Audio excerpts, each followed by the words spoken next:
Pen ভ্যালির শেষ গ্রাম মুদগ্রামে যাওয়ার পথে ঠিক 5 কিলোমিটার আগে একটা ঝুলন্ত ব্রিজ দেখে দাঁড়িয়ে গেলাম। ব্রিজটা দেখতে যেমনই সুন্দর আর তেমনি পিন নদীর ওপরে এমন মারাত্মকভাবে দুলছে যে মনে হলো দারুণ একটা অ্যাডভেঞ্চার হবে। ব্যাস গাড়ি থামিয়ে চলে গেলাম ব্রিজের ওপর। প্রত্যেকটা পদক্ষেপেই ব্রিজটা এত দুলছে, দেখেই তো বুঝতে পারছেন কতগুলো তার এবং তলায় কতগুলো স্লিপার মতো পাতা আছে। তার উপর দিয়ে আমাকে চলতে হচ্ছে।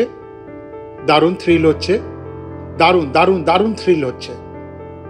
আর দুদিকে নদীর চারপাশে যে পাহাড়ের অপরূপ সৌন্দর্য, সেটা মাঝখান থেকে আরও বেশি উপলব্ধি করা যাচ্ছে। চলে আসুন, একসঙ্গে আমরা এই বৃষ্টি পার হই এবং বৃষ্টির সৌন্দর্য উপভোগ করি।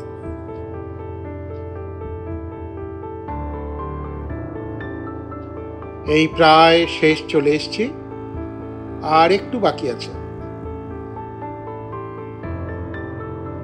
আর একটু একটু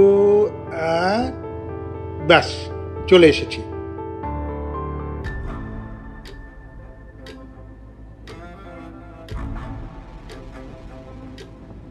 এইবার ফিরবো না খানিকক্ষণ থাকবো?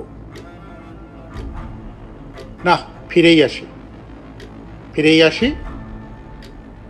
যাওয়ার সময় তারগুলি প্রায় ধরে ধরেই যাচ্ছিলাম, কিন্তু আসার সময় আর ততটা ভয় করেনি। তবে খুব দ্রুত বেগে আসতে কেমন একটা যেন লাগছিল, ব্রিজটা দুলছে তো।